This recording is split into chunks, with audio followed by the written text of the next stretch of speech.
الحمد لله رب العالمين، والصلاة والسلام على رسوله الكريم وعلى آله وذريته أجمعين. أما بعد، السلام عليكم ورحمة الله وبركاته. برادران و خواهران عزیز، بارک الله فیکم. این حلقه هفتم ما از آموزش کلمه توحید لا اله الا الله می باشد. باذن الله تعالی در این حلقه هفتم به شما باقی مانده از مسائلی که تعلق به لا اله الا الله دارد و رکن اولی لا اله الا الله را شرح می دهد که این طاغوت هست به شما بیان خواهیم کرد. در حقیقت فهم طاغوت این رکن اولی لا اله الا الله است. فهم طاغوت و عمل کردن به مقتضای این فهم و کفر ورزیدن به طاغوت، این تحقیق رکن اولی لا اله الا الله که نفی بود تحقیق نفی می باشد. به فضل الله و به کرمش در حلقه گذشته، در حلقه ششم، به شما معنای طاغوت در لغت و در اصطلاح علما و قسمهای طاغوت و بزرگترین نمودهای طاغوت بیان گردید. در این حلقه باشد باذن الله سبحانه و تعالی به شما نمودهای طاغوت و اهمیت کفر بر طاغوت و دیگر مسائلی که تعلق به طاغوت دارد باذن الله بیان کرده خواهد شد. طاغوت نمودها دارد.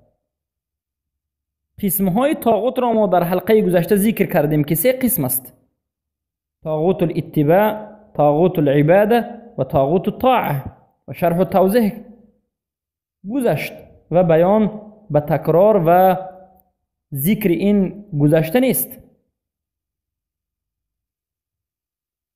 اما نوع طاغوت این موضوع دیگر است. طاغوت چند نمود هست؟ طاغوت 3 نمود دارد. بعضی ها فکر میکنن که طاغوت فقط چیزی زنده هست یا چیزی حسی، یک مادیه که شما حس میکنید همین چیز است.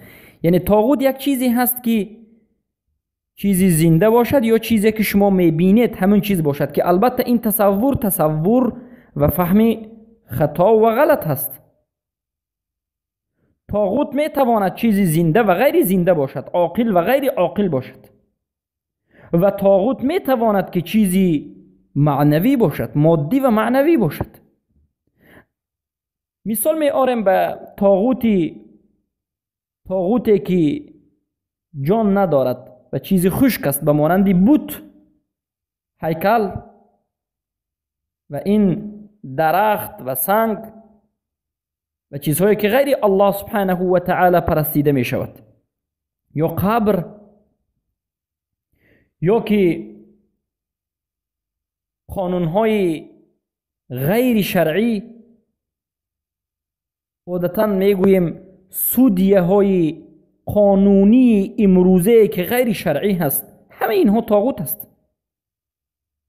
حتی علما میگویند این تلویزوری که امروز مردم مشاهده میکنن این هم طاغوت است.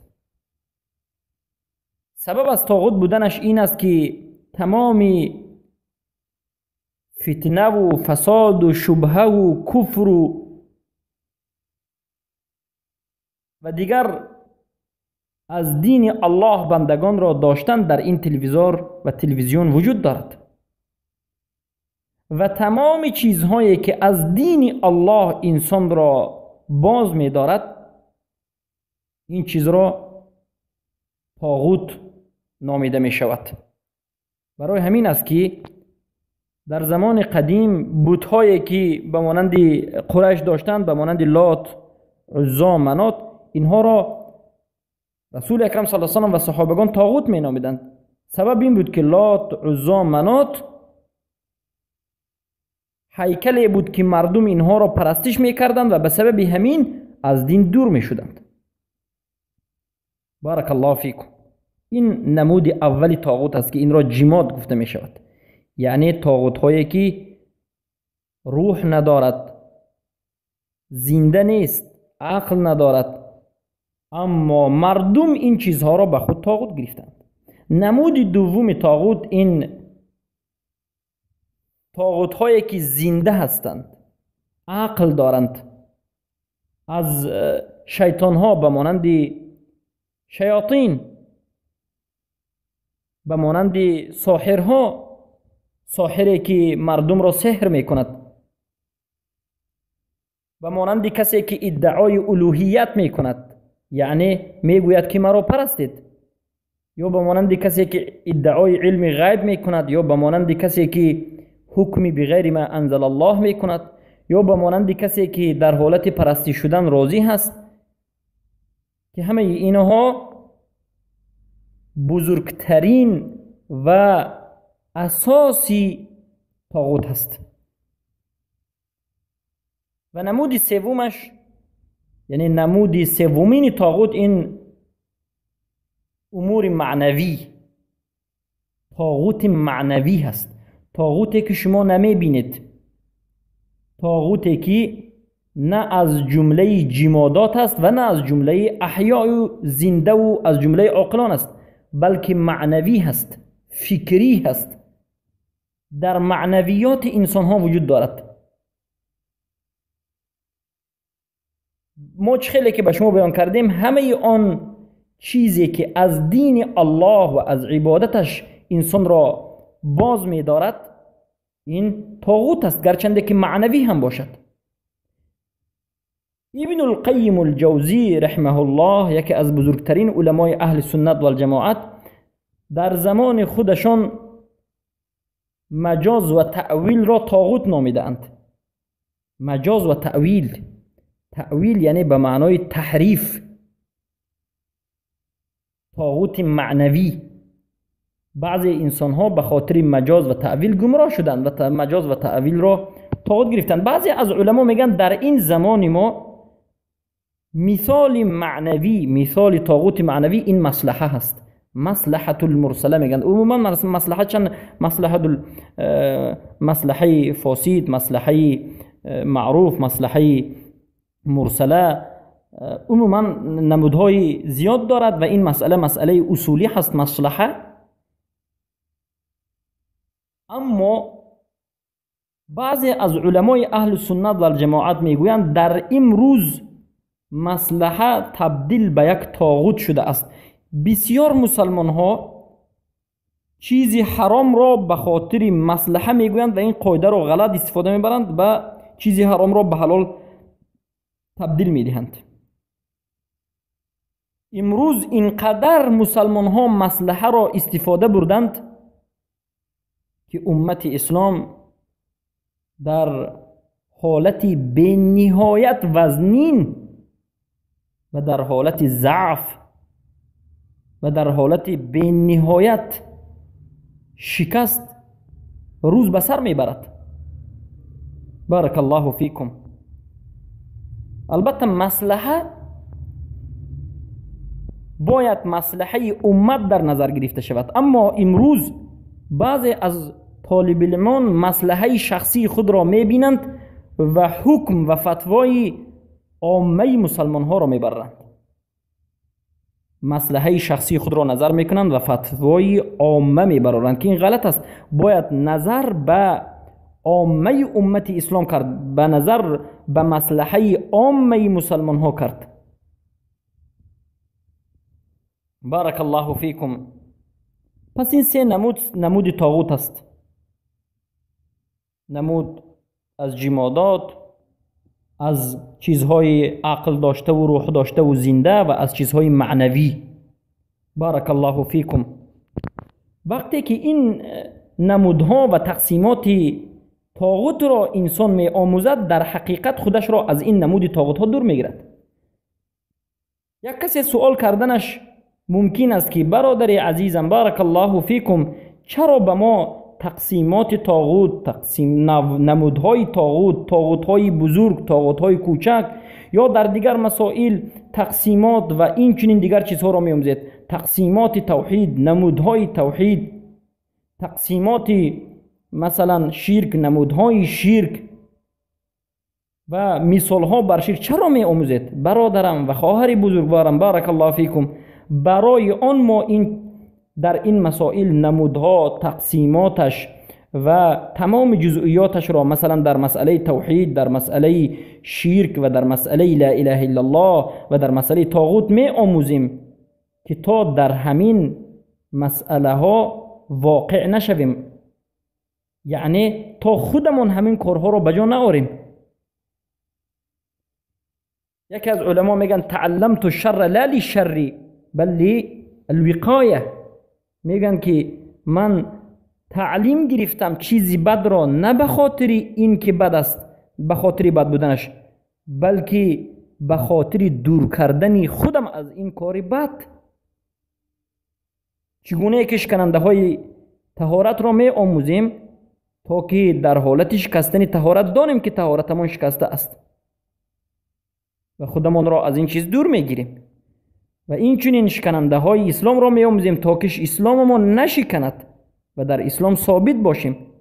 و این چنین نمودها و قسمها و مثالها را در تمام این مسائل لا اله الا الله و طاغوت می آموزیم تا که بدی را فهمیم و از بدی خود را دور بگیریم، نیکی را فهمیم و خوب را فهمیم و به نیکی و خوب و سنت چنگ بزنیم و عمل نماییم.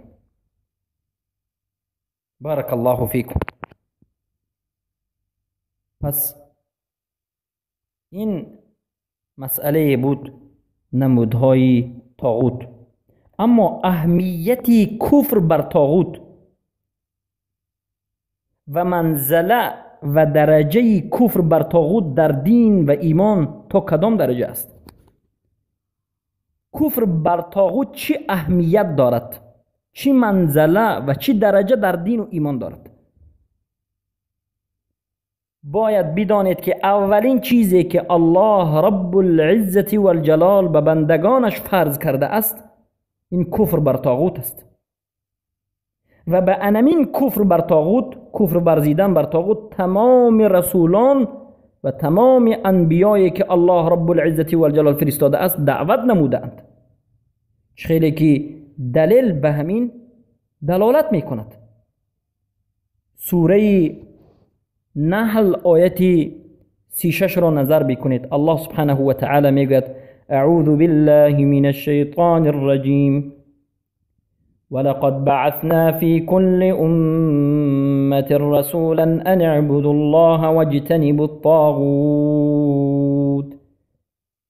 و به تحقیق در تمام امت رسول را، بیم دهنده را، بشارت دهنده را، خبر رساننده از جانب الله را مبعوث کردیم، فرستادیم تا که مردم الله را بپرستند و از طاغوت اجتناب بکنند. اجتناب یعنی پرهیز نمایند، دور بشوند. ببینید الله میگه تمام این رسولان و انبیایی که به نزد انسانها از بین خودشان آمده اند به خاطر دو چیز، به خاطر این که مردم الله را بپرستند، عبادت بکنند و غیر الله را ترک کنند و کفر ورزند، یعنی به طاغوت کفر ورزند.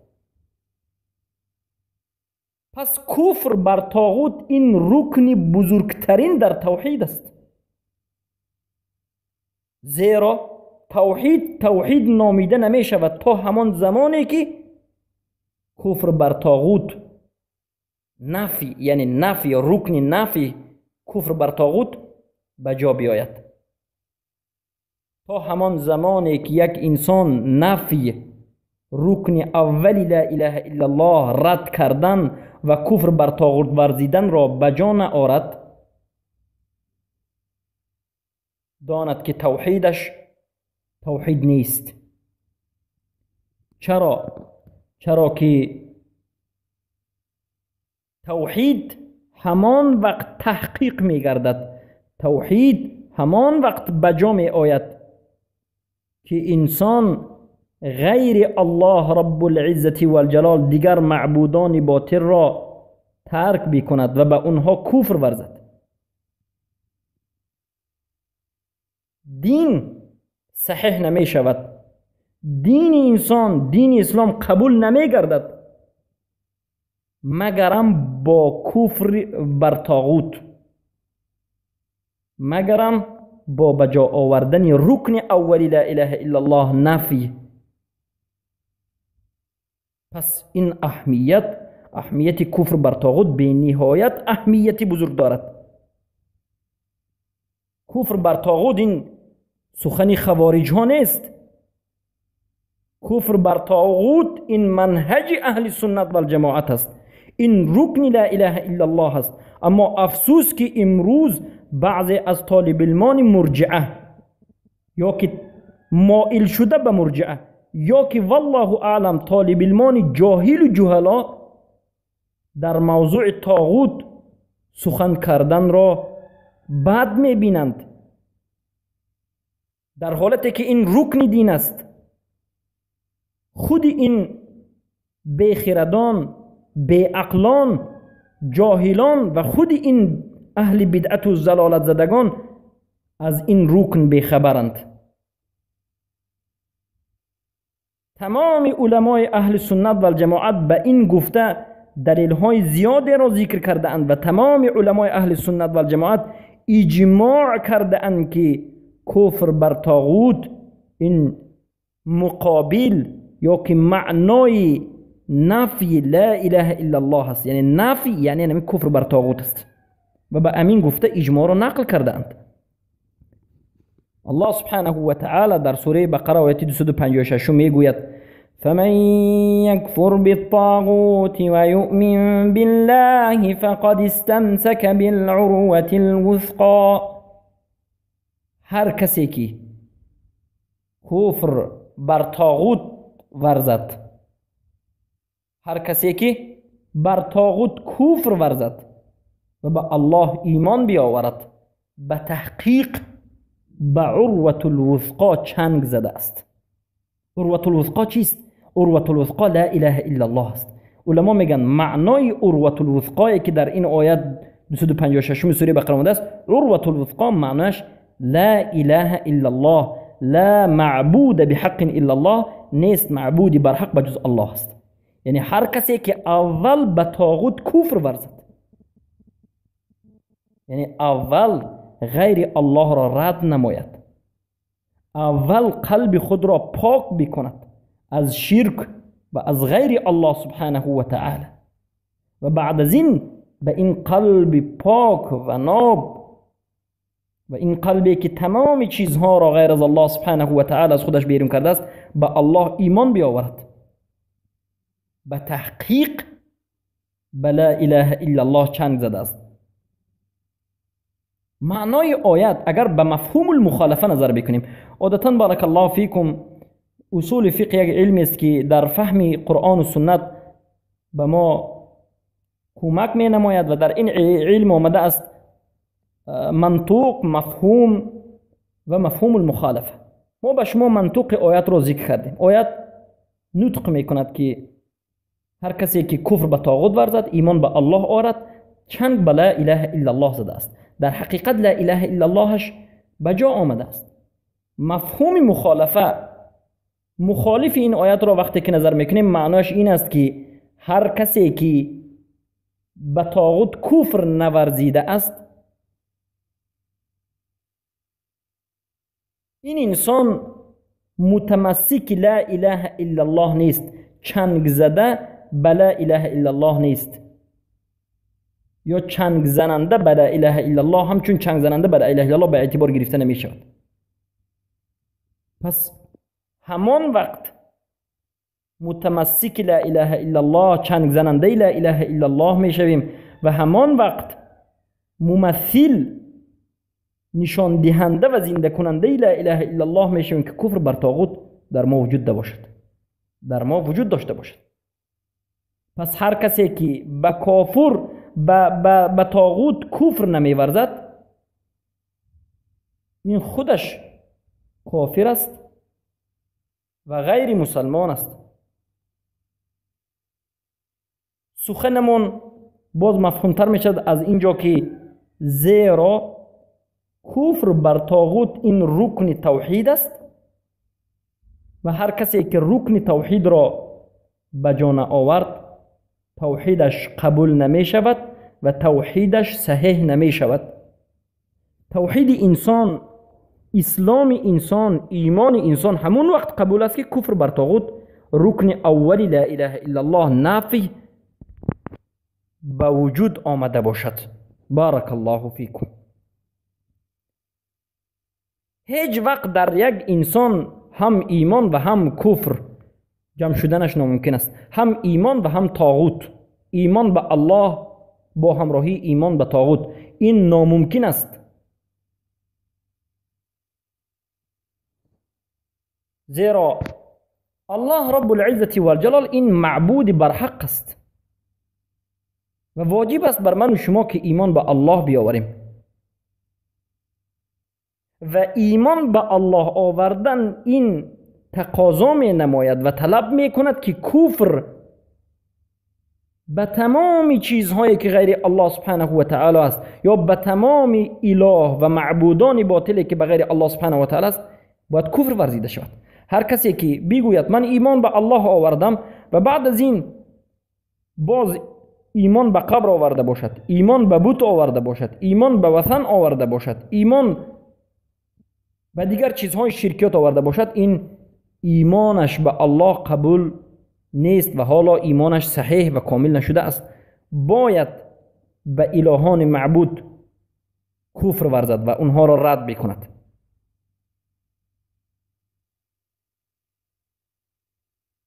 و البته علما قاعده رو هم در این مسئله ذکر کردن. علما میگن لا يجتمع ایمان بالله مع ایمان بالطاغوت فاذا آمن باحدهما كفر بالاخر.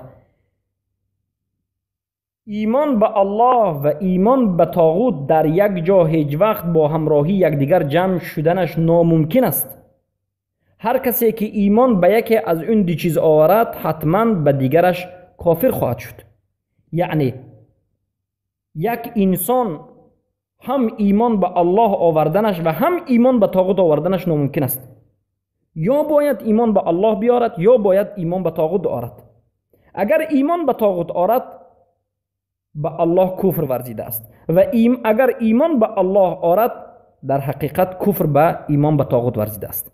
اما هر دویش را در یک حالت جمع کردن این ناممکن است. البته ما طاغوت اکبر را در نظر داریم. الله سبحانه و تعالی در قرآن عظیم شان خودش ذکر کرده است ما جعل الله لرجل من قلبین فی جوفه. الله سبحانه و تعالی برای یک مرد در درونش دو قلب خلق نکرده است. یعنی در درون من شما دو دل وجود ندارد که در یک دل ایمان به الله بیاریم و در دل دیگر ایمان به طاغوت بیاریم. اعوذ بالله من ذلک. یا در یک دلمان ایمان و در دل دیگرمان نفاق، در یک دلمان ایمان در دلش کفر باشد. نه، این چنین وجود ندارد. ما یک دل داریم و بر یک دل یک چیز می گنجد، یا ایمان به الله یا ایمان به طاغوت. اگر ایمان به الله آوردیم این الحمدلله کفر بر طاغوت است. و اما کسی که کفر بر طاغوت را انجام نداد و حالا هم به ایمان به طاغوت دارد، این دلالت میکرد که کفر به الله ورزیده است. پس علما میگن ترک کننده کفر بر طاغوت در دو درجه است، دو درجه دارد. درجه اول اصل ایمان انسان را میبرد، انسان را کافر میکند. یعنی کسی که غیر الله را ترک نکند، کسی که کفر بر قبر به اون الهان و معبودان باطل کفر نورزد، در این حالت اصل ایمانش می رود و کافر می گردد. و نمود دوم تارک الکفر بالطاغوت این کمال ایمان انسان را میبرد، یعنی ایمان انسان را ضعیف میکند. البته بعضی از نمودهای طاغوت هست که طاغوت‌های خفی و طاغوت‌های پست که انسان نفهمیده میماند، به مانند طاغوت دنیا که در حالتی که دین شما را تغییر نداده باشد، در حالتی که شما را به گناه برد، در این حالت انسان فقط گناهگار می شود، اما البته کافر نمی شود. بارک الله فیکم. اما وقتی که انسان غیر الله یک معبود دیگر را می بیند که معبودی باطل است، مردم می پرستند، اما این را ترک نکند، به این ایمان بیاورد، در این حالت اصل ایمانش از انسان نابود خواهد شد. پس بارک الله فیکم، در کفر بر طاغوت انسان باید مبالغه بکند، باید کوشش بکند. و مسئله دیگر این است که علاقه کفر بر طاغوت به رکن لا اله الا الله و شرطهایش و ناقضهایش. یعنی کفر بر طاغوت چی علاقه به رکن لا اله الا الله دارد و چی علاقه به شرطهای لا اله الا الله دارد و چی علاقه به شکننده های لا اله الا الله دارد. باید دانید که کفر بر طاغوت این یکی از دو رکن لا اله الا الله است. ما گفتیم لا اله الا الله دو رکن دارد، نفی و اثبات. نفی این درونش معنای زیاد دارد و کفر بر طاغوت در درون همین نفی است، معنای نفی و در درون نفی است. مقابل یعنی در رو بروی نفی می استد، یا هم معنای نفی. بارک الله فیکم. یعنی معنای نفی رکن اولی لا اله الا الله این کفر بر طاغوت است و کفر بر طاغوت این رکن لا اله الا الله است، نه شرط لا اله الا الله. که بعضی از انسان ها امروز شرط یعنی کفر بر طاغوت را در شرط ذکر میکنند، البته این غلط است، باید در رکن ذکر کرده شد. پس لا اله، وقتی که لا اله الا الله میگیم، لا اله میگیم، این معناش کفر بر طاغوت است. لا اله کفر بر طاغوت، نیست معبود برحق بجز الله، نیست معبودی برحق، این معناش کفر بر طاغوت است. یعنی ما به تمام طاغوت ها، به تمام آن معبودان باطلی که بجز الله هستند کفر میورزیم و رد میکنیم و از اونها براءت میگیریم، براءت میجوییم. پس کفر بر طاغوت این یکی از دو رکن توحید است که این رکن نفیه. گفته می شود که در برگرنده لا اله الا الله است. لا اله یعنی نفی، رد کردن الوهیت به تمام افرادهایش و خصوصیتهایش از تمام نفر، از حکم یا از عبادت یا از نزدیکی جستن یا دعا کردن یا که تشریع یا که محبت یا که دوستی یا که غیر این چیزهای دیگری که تعلق به عبادت دارد. به من و شما برادران عزیزم واجب هست که همه معبودان باطل را نفی کنیم، از اونها بیزاری جوییم و به اونها کفر ورزیم. بارک الله فیکم. پس در حقیقت کفر بر طاغوت این مسئله مهم است. برای همین در آیات ها وقتی که نظر میکنید الله سبحانه و تعالی اول کفر بر طاغوت را ذکر کرده است. در بعضی از آیات ها ذکر شده است، اول آمده است که الله را عبادت کنید و از طاغوت اجتناب کنید، اما در آیات های دیگر آمده است که کفر بر طاغوت ورزید و ایمان به الله بیارید. بارک الله فیکم.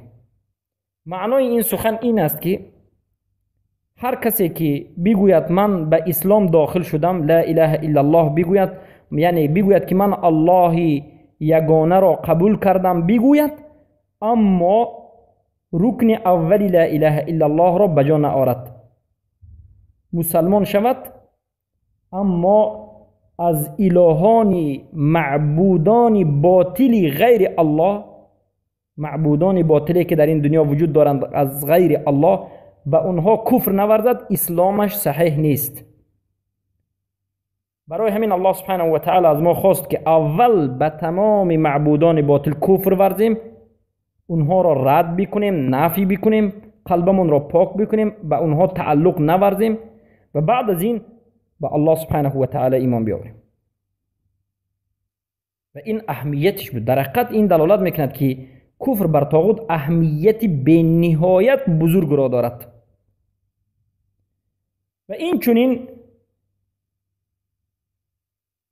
لا اله الا الله شروط دارد که کفر بر طاغوت به همین شروط ها هم تعلق و ربط دارد. یعنی کفر بر طاغوت بر رکن لا اله الا الله رکن اول داخل دارد، تعلق دارد، به نهایت تعلق بیوسته، تعلق قوی دارد و معنای نفی همین کفر بر طاغوت است.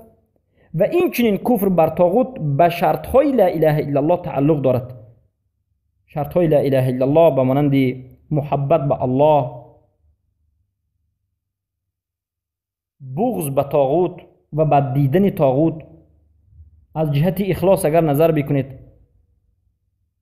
با اخلاص بودن در توحید این دلالت میکند که الههای باطل را رد بکنیم و به طاغوت کفر ورزیم. اخلاص به الله این شرط یکی از شرط های لا اله الا الله است. اخلاص به الله دلالت میکند که ما کفر بر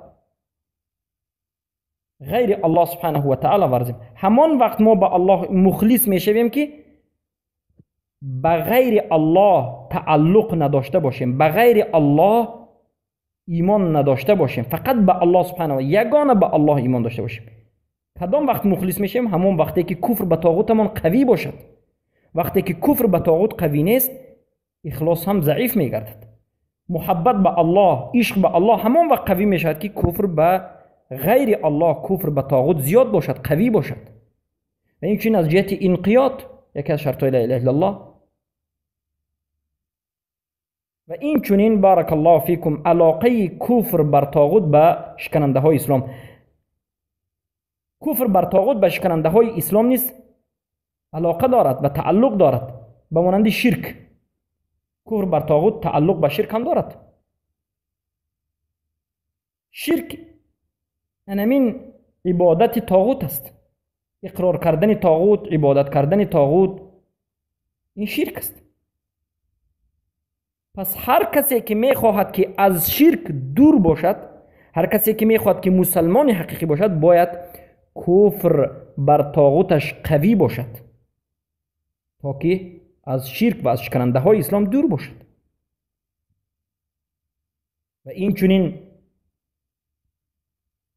کفر بر طاغوت تعلق به ناقض امتناع از تکفیر مشرکین است.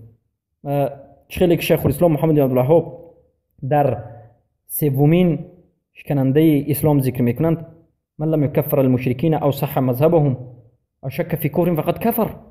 هر کسی که مشرکین را، کافرین را مشرک نحسابد، یا که مذهب مشرکین و کافرین را صحیح داند، یا که شک در کافر بودن اونها بکند، کافر است.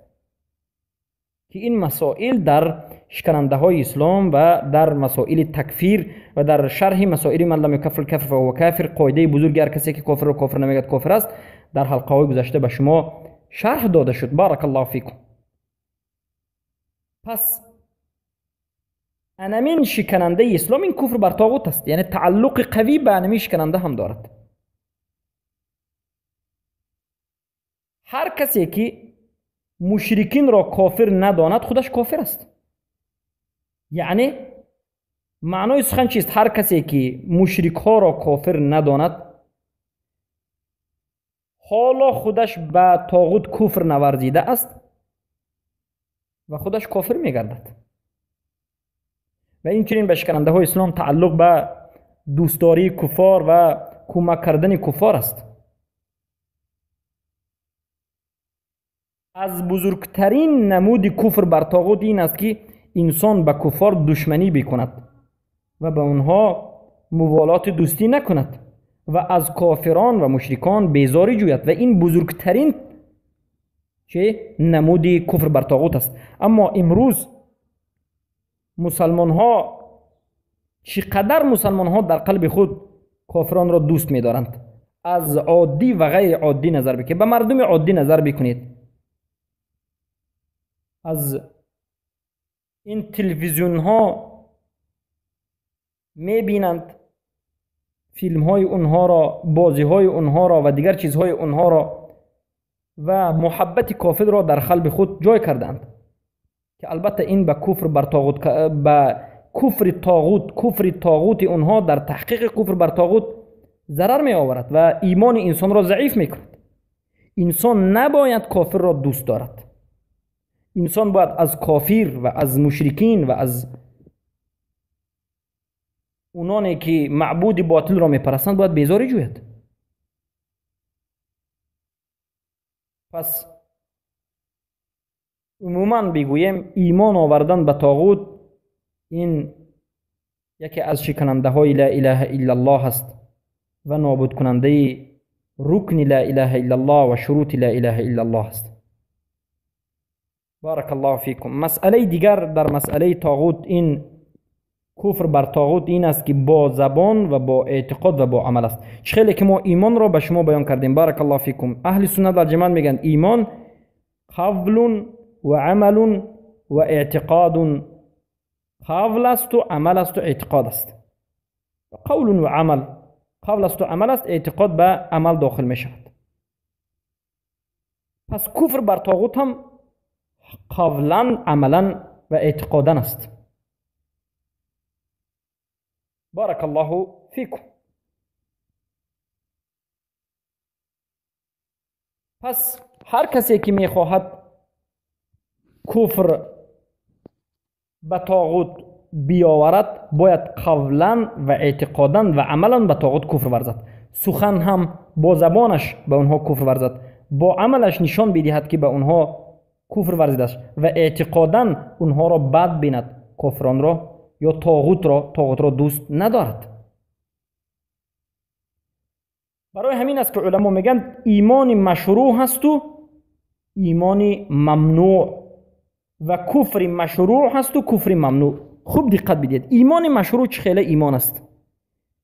ایمان مشروع نه فقط مشروع، ایمانی که واجب است. ما باید ایمان بیاوریم به الله و به رسولش، به کتابهایش، به ملائکه هایش، به روز قیامت و به نیکی و بدی.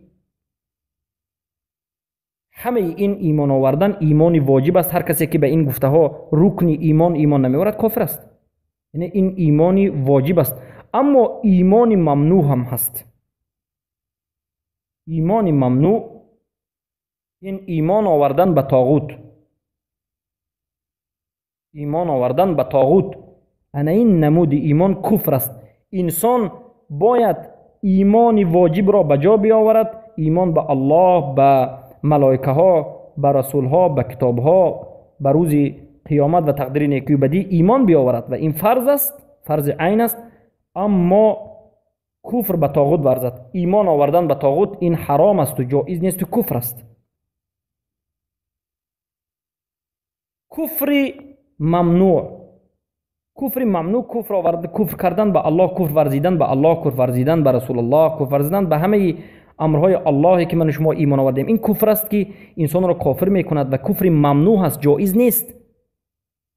اما یک نمود کفر است که این کفر عبادت است و این کفر باید به جا آورده شد. کفر بر طاغوت، کفر بر طاغوتی که تعلق به قلب دارد و تعلق به اعتقاد دارد و تعلق به عمل دارد، با بد دیدن و با بیزاری جستن و این چنین نمودها. بارک الله فیکم. کفر بر طاغوت که متعلق به قلب است یا که اعتقاد است، این به بد دیدن می شود. کفر بر طاغوتی که متعلق به قلب است، ما مثلا به اعتقادمون، به قلبمون چگونه کفر بر طاغوت می ورزیم؟ با قلبمون بد می بینیم. بد دیدن طاغوت به قلب و بعد دیدن طاغوت به زبان چگونه است؟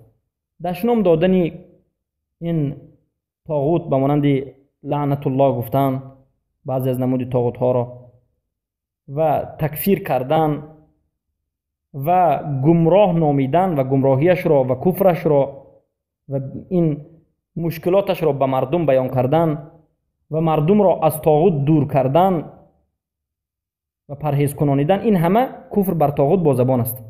کفر بر طاغوت که متعلق به زبان است. پس بارک الله فیکم. کفری که تعلق به عمل است، دور گشتن و دور بودن از طاغوت، یعنی از نزد طاغوت ها انسان باید دور باشد و طاغوت ها را ترک نماید و از نزد اونها به دیگر مکان ها هجرت بکند و از اونها بیزاری جوید و پرهیز نماید و به اونها دشمنی بکند و در اونها در یک مکان همراه زندگی نکند و با اونها همنشین نباشد، اونها را هجر بکند، ضد اونها برای نابود کردن اونها کوشش نماید، جهاد بکند، کوشش بکند، نابود بکند. و بارک الله فیکم، این بود کفر بر طاغوت با اعتقاد، با دیدن، با زبان، بیان کردن گمراهی و ضلالات کفرش و پرهیز کردن مردم، و کفر بر طاغوت متعلق به عمل، دور شدن و ترک کردن اونها. بارک الله فیکم. پس این بود کفر بر طاغوت. اما صفت کفر بر طاغوت چگونه است؟ ما چگونه به طاغوت کفر ورزیم؟ اگر سوال شد که صفت کفر ورزیدن به طاغوت را به ما ذکر بکنید، میگوییم کفر ورزیدن به طاغوت این است که اعتقاد بکنید به باطل بودن عبادت غیر الله سبحانه و تعالی. یعنی هر انسان مسلمان باید اعتقاد بکند که عبادتی که به غیر الله انجام داده می شود این عبادت باطل است و همین نمود عبادت را انسان باید ترک بکند و همین نمود عبادت را، یعنی عبادت هایی که به غیر الله، به قبر و به اولیاء و به دیگر چیزا کرده می شود، این چیز را باید انسان بد بیند و این عمل را انسان باید کفر نامد و اهل این عمل را انسان باید کفر نامد و اینها را دشمنی بکند. انمین نمودی کفر آوردن به طاغوت است. مختصر انمین است. چگونه کفر بر طاغوت می‌ورزد؟ انمین است. عبادت هایی که به غیر الله انجام می شود باطل نامیدن، اونها را ترک کردن، بعد دیدن این چنین انسان‌هایی که غیر الله را می‌پرستند، کفر شمردن عملشون و تکفیر کردن صاحبانشون. بارک الله فیکم. شیخ محمد ابن عبدالوهاب رحمه الله چگونه کفر ورزیدن به طاغوت را در پنج حالت ذکر کردند. اعتقاد باطل بودن این طاغوت و ترک کردن طاغوت و بعد دیدن طاغوت و تکفیر کردن اهل طاغوت و دشمنی کردن طاغوت. یعنی 5 چیز. ببینید یعنی انسان چگونه به طاغوت کفر می‌ورزد. باید اعتقاد بکند که طاغوت این باطل است و طاغوت را ترک نماید و بد بیند و کافر شمارد و اهلش را، اهل همون طاغوت را دشمنی بکند. بارک الله فیکم. پس این بود مسائلی که به طاغوت دخل دارد. پس کفر ورزیدن به طاغوت از ما چی میخواهد؟ طلبات کفر بر طاغوت، مقتضا و طلبات کفر بر طاغوت چیست؟ اولا مقتضا و طلبات کفر بر طاغوت این است که ما باید طاغوت را نیست بکنیم و نابود بکنیم. طلبات اولش این جهاد است، نابود کردن و کشتن و نیست کردن طاغوت از روی زمین. این از همه بزرگترین معنای کفر بر طاغوت است. خیلی که الله سبحانه و تعالی در سوره انفال آیه 39 میگه و قاتلوهم حتی لا تكون فتنه و یکون الدین كله لله. طاغوت ها را بکشید، کافران را بکشید تا اینکه فتنه باقی نماند و دین همه اش از آن الله باشد. و دومین طلبات و مقتضای کفر بر طاغوت این ولا و برا است. تحقیق ولا و برا، دوستی کردن به اهل ایمان به الله و بد دیدن و بیزار جستن و ترک کردن اهل کفر بر طاغوت، یعنی اهل طاغوت را انسان باید بد بیند. ولا و برا هر دوش دروکنی دارد، با زبان و با قلب. سومین طلبات کفر بر طاغوت این هجرت کردن از دار طاغوت به دار اسلام، یعنی جایی که طاغوت در اونجا غلبه کرده است و در اونجا زندگی کردن مشکل شده است و همه مشرکان گرد اطراف شما را احاطه کرده اند، از اونجا باید به مکانی که امن است و اسلام است و مسلمان زندگی میکند به اونجا هجرت بکند و از مکان کافران خودداری بکنید و سفر به مکان مشرکین و کافرین و طاغوت ها انسان نباید بکند. بارک الله فیکم. و البته معنای کفر بر طاغوت از ما طلب می نماید که ما طاغوت ها را، این خصوصا 5 بزرگترین نمود طاغوتی که شیخ الاسلام ابن تیمیه شیخ الاسلام محمد بن عبدالوهاب ذکر کردن، اون را کافر شماریم. تکفیر کردن طاغوت، مرتد شماریدن مشرکین، خصوصا اهل کتاب یهود و نصارا و مشرکین دیگر. و تقاضای دیگری کفر بر طاغوت این است که برحذر کردن مردم از طاغوت. باید به مردم طاغوت را بیان بکنیم، مردم را از طاغوت باز داریم و صفتهای اونها، نمودهای طاغوت را ذکر بکنیم تا که مردم با خبر شوند و از طاغوت خود را دور بگیرند. و تقاضای ششم کفر بر طاغوت این نابود کردن و شکستن و نیست کردن طاغوت، چگونه که رسول اکرم صلی الله علیه و سلم بت‌ها را شکسته اند و نابود کردند. بارک الله فیکم. رسول اکرم صلی الله علیه و سلم وقتی که مکه مکرمه را فتح کردند، تمام طاغوتی که پیش از این بود، زنده یا که خشک، همه اونها را نابود کردند و امر کردند که نابود کرده شود.